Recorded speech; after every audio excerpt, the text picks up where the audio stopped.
InnerQuest explores various pathways through which you can connect with the infinite wisdom of the universe and apply it to personal, professional, and spiritual growth. This program, featuring accomplished practitioners, educators, and authors, is provided by Infinity Foundation, an innovative center for holistic studies and research. We invite you to share this journey with us.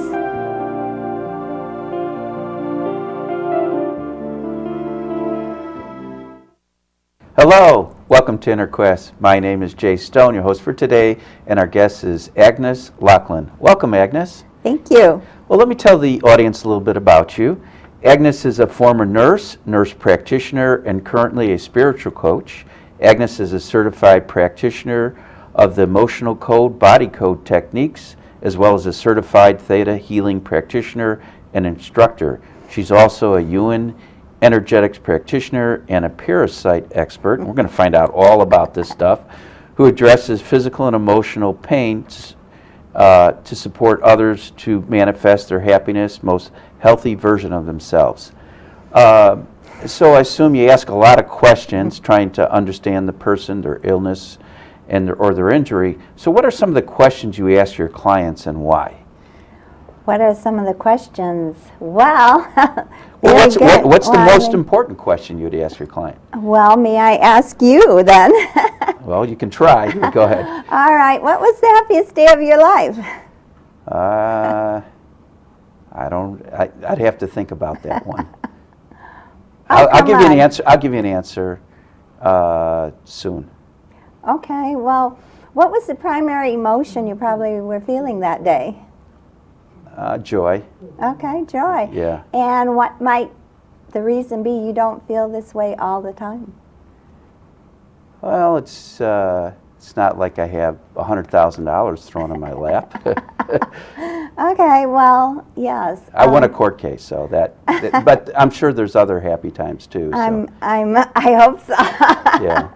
So yeah, it's about, accessing who we are. Mm-hmm. And we are love. And that feeling of love gives great joy if we're connected to it. Well, and I'm sure the joy, the happiness, the love is a description of the energy we're feeling in our body at that given moment.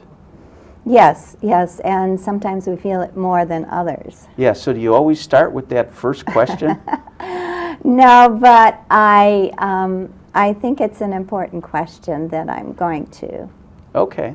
Are there any other questions that you ask that are important? Oh, I have tons of questions. Okay. Now, I mentioned that you do practice emotional code, body code, Theta healing, Yuen energetics practitioner. So why don't you explain some of the methods you use with your clients and why? Some of the methods? Well, clients hold on to issues, and these issues are accessed usually because they're in the subconscious mind. The conscious mind has no awareness of them, so I use muscle testing to find out what people are holding on to. Mm-hmm. And once I know that, then I have ways to release that. Okay. All right. And then what's the emotional code, body code technique? Is that part of the muscle testing? No, muscle testing is just a tool to find out what we're holding on to. And so the emotion code, body code is about emotions that are like energy balls, negative energy balls that are trapped in our morphogenetic field or cellular, collective cellular memory. So these energy balls can affect our health. Now, do you see the balls of energy connected in the M fields or morphogenic fields? Do I see them? I just detect them through muscle testing, okay. And I enjoy releasing them. And where do people hold this negative energy in their field? Well, it can be anywhere and everywhere. So, for instance, a lot of people, it will affect definite body parts. A person with diabetes will have trapped emotions or energy, negative energy in the pancreas. Mm-hmm. And if you have arthritis, then you will have those negative energy fields in a joint or joints. Mm-hmm. Okay, and then you just keep muscle testing until the person has released the negative energy? That's one, the muscle testing isn't the technique to release it. Usually there's different procedures for different things, but usually it's, the most important thing is the intention, to bring it to the conscious attention and to release it through our intention. Okay, and how do you know once it's released? You can muscle test again to make sure it's released. Okay. So it's just that simple. It's Yeah. very simple. And then and so how many visits do your clients usually see you for? Is it just one visit? You can help them release that negative energy they're holding Well, on to? it's determined by their commitment to their well-being. If they only want to come one time, that's fine. I usually encourage them to come for a minimum of 5 visits, but it's whatever their level of commitment is. Okay. And why did you quit nursing and make a career change? I mean, it's quite a jump from the traditional nursing and medicine you were practicing and to what you're doing now. Yes, well, it's a long story, actually. I'll try and be brief. I guess I can, if I may, I'll go back to when I was in my 40s. And back then, I felt that I had no friends, just that I wasn't connected to myself. And I was married. I had 2 children. Were you working full time at that? Probably mostly part-time. Mm-hmm. So, yeah, I really didn't understand what was going on with myself. And so I just didn't feel right. Why was I not connected to others or myself? And I really felt that, my life was off track, but I didn't realize it till like 22 years later.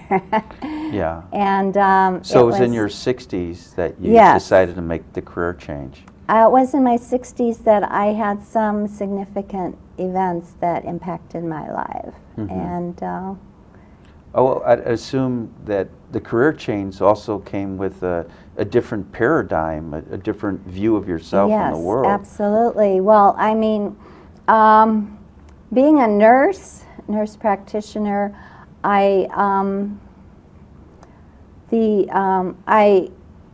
just became disillusioned almost immediately when I saw how the system operates. As you were a participant or Yes, as a a patient of it? As a participant, absolutely. As a practitioner, Okay. I was disillusioned. I myself developed arthritis later on, and reading in the medical textbooks that the cause of arthritis is unknown did not sit well with me. And do you understand the cause of arthritis more today? Absolutely. I mean, I've overcome it. So what I did is I decided to find out more about what was going on. So I met these amazing healers along the way because I became open to seeing myself in different possible ways. And where did you have arthritis in your body? I had it in my knee, my Okay. right knee actually. Yeah. So yeah, I can do deep knee bends now, And you're courtesy of and about my 10 years healings. older. Yes, and it's about addressing our healing on multiple levels, because what I learned is that we heal on multiple levels. We're spiritual beings, and unless if you only address the physical realm, then you will overlook a lot of different ways that you heal. And the emotional challenge, what was the emotional challenge to go along with the physical challenge of the arthritis? The emotional challenge for me was probably not understanding why I wasn't connected to myself. Yeah, well, I think of knee injuries as it's a spiritual thing. You know, it's like at some religions you get on your knees to pray, and well, we're spiritual beings, and spirituality to me is about expanding who we are. so let me ask you a question. What was your happiest day of your life? That's why I should have came back when you asked me. So yes, I can probably give you many instances. A simple one is the day I got married. And the feeling was elation. And yes, I wasn't connected to that feeling for a long time, but since I've done all this healing on myself, that feeling stays with me almost constantly. Okay. So a feeling of happiness and joy. Joy. I feel deep joy connectedness. and connection, yes, Okay. absolutely. And you mentioned the self, how you were disconnected to yourself and to others. So why is the relationship each one of us has with ourself so crucial? Well, that's a good question. I love the quote from Rumi. He's from way back when. He says, "Our task is not to seek for love, but merely to seek and find all the barriers that we have built against it." So unless we realize that we are love, that we came to manifest that, and that unless we learn about that, we're spinning our wheels. And to me, all emotional and physical pain is the result of our not being connected to ourselves and not realizing that we're connected to love as well. Well, you said that we create barriers. And Yes. so what are some barriers that you've discovered that you and your clients have erected to Love, for instance? Well, there's like I call walls or emotional blocks around our heart, for instance. And a lot of these... And again, do you see that or you muscle test it? Well, I know it from muscle testing, okay? I've done it on so many people that I know it's there. I know it's very simple to release, and I just want to say a lot of it's ancestral and not just from our lifetime. Okay. I mean, it's passed genetically from one generation to the next? I don't know if you would call it genetic. I might call it morphogenetic field, meaning it's like a collective consciousness stored in like cellular memory. Was that Rupert Sheldrake? Yes, he's the first one who mentioned that term. Do you want to explain the rat experiment, or do you want me to explain it? By the way, for the audience who doesn't know Rupert Sheldrake, he was a award-winning biologist. You want to tell the story, how he came up with the theory of... I'm not exactly sure of the story. Okay, I'll tell it. So Rupert Sheldrake, he ran rats through a maze, and what he discovered that each succeeding generation of rats ran the maze quicker. So was the intelligence being passed on from one generation to the next? Well, he had a control group of rats that, you know, after several generations, then they weren't directly descended from rats that went through the maze, then these rats from the control group were able to run it as quickly as the rats that were from the trained. And so he said there must be a field of intelligence that the species taps into. Yes, I don't claim to be an expert at it, but I know it's there, and you know. Yeah, okay. Okay, right. What are the 3 blocks your clients must overcome or release in order to heal? Well, first of all, I want to say that we hold our blocks in the subconscious mind, and the conscious mind has no awareness of that usually. So what I do is I use muscle testing to find out what blocks people have. And do you say, what question would you ask in order to find a block?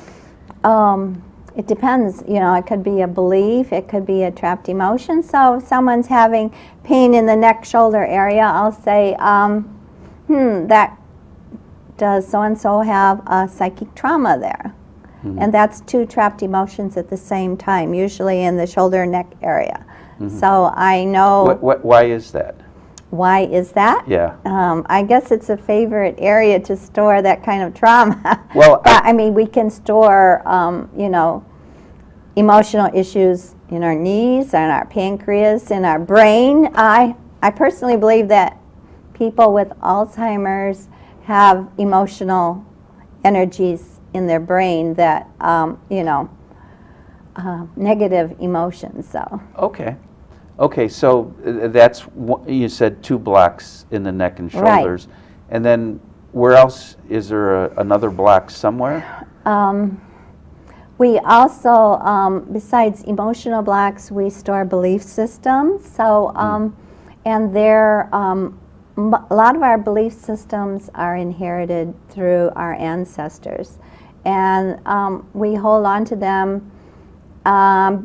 They're limiting, and they're about who we are and what's possible for us. And we hold on to them because basically it's a safety mechanism of the body or the mind to protect us from risk and just to help us feel safe. Because there's a lot of safety issues the human race has endured, or ways that we have developed to protect ourselves over millennia. Okay. Now, do you notice a difference in self-limiting beliefs for men and women are different? I would say not necessarily, no. Okay. Well, I know my mother's generation, you know, they grew up with a set of beliefs that they were, you know, their primary job was to be a wife and a mother, you know, first and foremost. But that's changing, I would think, for women for the better, more opportunities. Yes. A lot of the beliefs that I will release are about who we are and what's possible. So a lot of our beliefs, our fears are about that we're not worthy, or not, you know, capable, not worthy. A lot of our fears and beliefs are related to fear of rejection, or worthy, rejection, and I can't remember the other. So these are limiting beliefs. So Absolutely. if you feel you're going to believe you're going to get rejected, you don't even bother to try. If you don't feel worthy enough, you know, why Well, a lot bother? of these beliefs stem from our childhood, from our ancestors. If you realize that the human race has struggled over millennia to survive, and, you know, what does the word power say to you? I mean, a lot of us have a lot of limiting beliefs about that word. Well, I think the culture society does. You say, oh, you're going to do this, and you know, your friends and family would say you're nuts. You know, why? You know, you're not going to make it. So yes, we have a lot of beliefs that, you know, try and keep us the same, or keep us from changing and evolving to expand who we are. So. Okay. Yeah, that's the ego trying to keep us safe. Now, can you give some other examples of your work? Sure, I'd love to. How about a testimonial or something? Well, what's the most common complaint or presenting problem that patients seek your help for? Well, a lot of times people seek my help for, you know, pain, physical or emotional, and is there a difference? There's different, how shall I say, gradations, and depends on how far you want to address the pain. If you just want to address the physical aspect, the emotional, or the spiritual. So we heal on all those levels: physical, emotional, spiritual, psychological. Fears, trauma, all of that. So, for example, Kathy Quigley, she's a body code emotion code practitioner, and we met at this healing circle, and she was complaining of pain in her neck and shoulder area. And because I had done so many clients with, this issue, I immediately knew to ask, if she was holding a psychic trauma there. And of course, I found out that she did have those 2 trapped emotions there. So I released those emotions, and amazingly, she felt immediate relief, and she emailed me like a week later that she wasn't having any more of the pain that she used to have when she would go to bed at night or wake up in the morning. Sometimes it was pretty strong. And sometimes people carry around that pain for years. Yeah, absolutely. People even go to have surgery for those issues as well. And how long did it take for you to treat her? To release it? Yeah. Probably about 15 seconds. Really? Really? What did you do in those 15 seconds? What did I do? Well, I just asked with my intention, strong intention, to release them, and then I downloaded some good feelings about, usually the emotional blocks are about worthiness, are not being worthless, feeling worthless. So to release that, and then I'll just reprogram the body, because that's part of Theta healing, to feel worthy of God's love, worthy of God's abundance, and fully supported by God's love. So. Okay. Can you say more about the Theta healing? Theta healing, it's about releasing limiting beliefs. It also can be about healing genetic issues. I have a story about that if you want to hear that. Sure, but I have a question for you.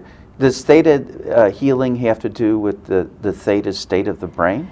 Yes. Okay. Yes, you are in the Theta state to ask for, we talk to the subconscious mind to find out what the limiting beliefs are, and then we reprogram the mind with empowering beliefs. And that's done in the Theta state, where we have a direct connection to a creator or a higher self or whatever you believe in. So, yes. And if someone's an atheist, it still can work. Absolutely. Yeah, you just don't have to use the G word. That's right. Yeah. Absolutely. So you wanted to give an example of Theta healing. Please do. Well, you can heal blocks to, if you're depressed, there might be dark night of the soul. There might be beliefs about, you're not being able to attract what you want into your life because of some limitation from your childhood. But also, I'll tell you a story. Theta healing can be used to change DNA. And I had a client who was, her name was Maria. She was 40 years old and pregnant with her second baby. And the doctors had done testing and found that it had Down syndrome. So they asked her what she wanted to do. And through some friends, I was able to work on her. And so we learned in Theta healing how to change DNA. So I asked Creator if it was for the highest and best. And is there any scientific proof that you changed DNA? Well, the doctors did the amniocentesis, okay? So that was how they came to this conclusion. I don't have any scientific proof. All I have is the word of the mother saying that the baby, and the doctor said the baby was born normal, okay? Yeah, that's a great story. No, I was just wondering, have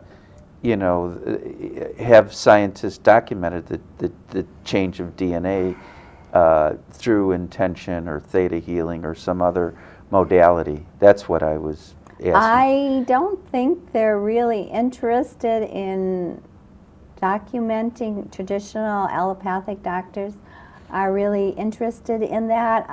There are multiple stories about, this, and I've worked on my own DNA. There's, And how would you work on your own DNA? How would I work on it? Well, Yeah. I muscle test to find out if I need to. And then when I find out there's an issue, I just visualize the DNA strand being energized and healed. Mhm. Both So strands. you're able to picture that? I visualize it, yes. Yeah, okay. So according to healing, once you visualize something, it becomes reality. Including the negative stuff, too. Absolutely. Yeah, if you Absolutely. somebody visualized dying young or Yes. getting cancer or losing Absolutely, their yes. job, that could manifest Yes, as well. and visualizing, a lot of people, like with the cancer word, saying, I don't want cancer, I want to get rid of this. What they're really reinforcing is the word cancer in their mind, because the subconscious mind doesn't understand the word I don't want. More, it understands that you're talking about cancer. Right. Okay. All right. Let's see. Is what clients want often different from what they need? Well, what clients want is to feel good, great, happy. What they come to me or think they need is to get rid of these issues. And they really don't want to care or don't care how they attracted them. So I think it's important to understand that we're all attracting and creating our own issues. And, you mentioned you do visualization or muscle testing on yourself. Do you teach your clients to work on their own at home when they're not at an appointment? No, not really. To learn to do their own healing, they really need to take a class. I do teach Theta healing. Okay. I don't. You going to be teaching at Infinity? That's a good possibility. Okay. Okay. Thank you for suggesting it. Okay. Use me as a reference. Okay, awesome. Okay, so what kind of feedback do you get from the students who have taken your Theta healing classes? What kind of feedback? Well, I get a lot of feedback from people that have received it, and usually they feel happier, joyful, more empowered. They feel like, just that they've opened up more possibilities for themselves. Good. Good, and neurological pathways. Absolutely. Good. Why must patients overcome their resistance to implement change in their lives? All right, well, I think that we all resist change. And change is a part of life. You mean the mind resists the change, and then the body holds on to... The subconscious mind resists change. Yeah. And the reason we resist change is because that subconscious mind wants us to feel safe, protected, and not to take risk. So change is a part of life, and unless we embrace it, we're stuck. Go with the flow. Yes, but there's a belief that, I resist change, that you can change through Theta healing. All right. We're going to have to leave it there. We're all out of time, Agnes. For more information about Agnes Infinity Foundation and her Quest talk show, stay tuned to the credits at the end. Until next time, wish you good health, good spirits, and good fortune. Agnes, it was a pleasure to interview you. Same here. Thank you.